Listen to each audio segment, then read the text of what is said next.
홍카콜라 시청자 여러분, 안녕하십니까? 새해가 됐습니다.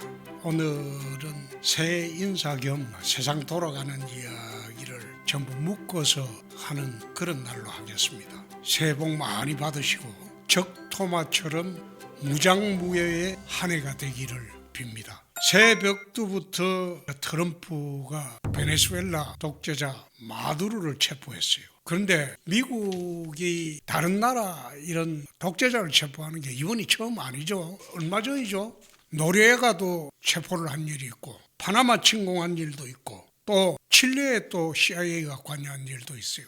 마두로가 체포됐다는 것은 미국이 보도에 나왔듯이 서방구 일대는 내 영역이다. 그래서 중국이나 러시아가 그쪽으로 침투하지 마라. 그런 뜻도 내포되어 있지만은 또 한편은 남미에 미국 턱 밑에서 반미 운동을 하는 독재자는 그냥 넘기기가 어렵죠. 말하자면 이게 마약 사범, 미 국내법 위반 혐의로 체포를 했지만은 사실상 이게 침공이나 마찬가지죠. 푸틴이 우크라이나를 4년 전에 침공을 했어요. 우크라이나는 나라는 구소련으로부터 독립을 할 때 핵탄두를 가지고 있었던 게 세계 3위입니다. 세 번째입니다. 미국, 소련, 우크라이나. 그래서 우크라이나에 있는 그 핵탄두를 미국, 영국, 러시아가 부다페스트 각서를 통해 가지고 안전보장을 약속하고 핵탄두를 전부 해체하고 또 러시아로 가져가고 그랬죠. 그런데 안전보장을 약속을 하고 푸틴이 침공을 했어요.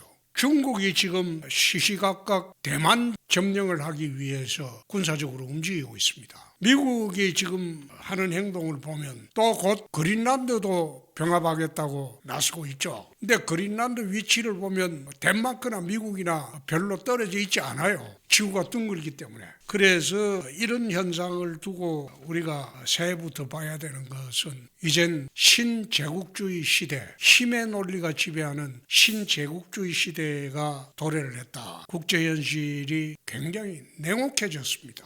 이제는 동맹국도 없고 우방도 없고 제국주의 힘의 논리에 따라서 자국의 이익을 위해서만 국제관계를 단절을 하는 그런 시대가 되어버렸어요. 그러면 우리나라는 이러한 상황에서 어떻게 해야 되겠습니까? 최근에 이재명 대통령이 중국 가서 하는 행동에 대해서 여러 가지 갑론을박이 있습니다만은 중국을 자극할 필요는 없죠. 그렇다고 해서 중국을 적대시할 필요도 없고 우리로서는 실리외교, 실용외교를 하는 그런 방향으로 접근을 할 수밖에 없는 상황이 되었다. 미중 패권 시대에 우리가 어느 한편에 함몰돼서 줄을 설 수는 없지 않아요. 대한민국의 국익을 따라서 그거는 선택적으로 외교 활동을 해야 되는 시대가 아닌가 그런 생각을 하게 됩니다. 신제국주의가 도래를 했어요. 그러면 우리나라는 어떻게 해야 되겠습니까? 지금처럼 정오와 분열의 시대 이 계속되어서 되겠습니까? 서로가 정오하고 서로가 눈만 뜨면 싸우고 욕질하고 분열의 시대. 정오와 분열의 시대는 이제 끝을 내야 할 겁니다. 그 끝내기 위해서 우선 첫째 민주당이 내란 정국은 정치권에서는 졸업해야 될 거 아닌가 그런 생각을 갖습니다. 금년 1월부터 이젠 내란 관련 이게 내란이 되는지 안 되는지 이제 법원에서 판결을 하겠죠. 거기에 이제 판결이 계속되고 주요한 쟁점에 대해서는 1심 판결이 1월 중에 끝날 겁니다. 1월 중에 끝나게 되면 그다음부터는 사법부에 모든 걸 맡기고 민주당은 민생과 국익 수호에 앞장을 서주는 그런 여당이 되기 바랍니다. 정청래 대표도 탈레반처럼 매일 마이크 들고 야당 욕하는 거 이젠 그만해도 돼요. 그만해 줬으면 합니다. 두 번째, 국민의힘은 얼마 전에 이제 장동혁 대표께서 대국민 사과를 했는데 이는 사과의 문제가 아니고 속죄를 해야 됩니다. 그런 용병 세력을 당에 들여놓고 또 용병 세력 통해서 그 또 기생을 해서 부귀를 누린 그런 자들이 그 당에 얼마나 많이 있습니까? 그래서 국민의힘은 장동혁 대표가 사과를 하는 게 아니고 대국민 속죄를 해야 돼요. 속죄를 해야 되고 그 당이 다시 살아나려면 윤석열, 한동훈 두 용병은 제거를 해야 돼요.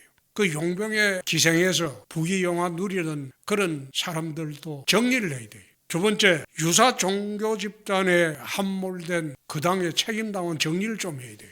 책임당 정리하는 건 간단해요. 거기에 신천지 교인 명부 확보하고 통일교 교인 명부 확보하고 그리고 우리 당헌 명부 전부 이거 한 돌리면 그거는 1시간도 안 돼서 적출이 다 돼요.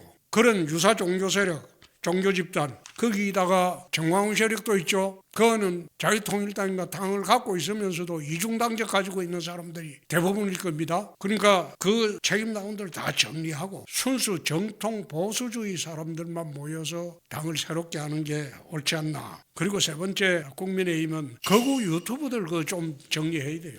거구 유튜브들 설친 게 문재인 중기부터 그랬죠. 문재인 중기부터 매일 뭐 방송에 이상한 썸네일 붙여가지고 폭망했다, 이제 망했다, 뭐 그래가지고 노년청 푼돈이나 울고 먹는 그런 거구 유튜브들 그 손절해야 됩니다. 윤석열 대통령이 대통령을 하면서 거구 유튜브하고 통화를 하고 거구 유튜브 지시대로 국정 운영을 한 그런 흔적도 있어요. 그러니까 망하는 겁니다. 우리 국민들은 또 진영 논리를 좀 탈피했으면 해요. 내 진영의 사람이라면 도둑놈이라도 좋다. 남의 진영의 사람이라면 아무리 훌륭하고 괜찮은 사람이라도 나쁜 놈이다. 그런 식으로 진영 논리에 빠져서는 대한민국이 앞으로 나가기 어렵습니다.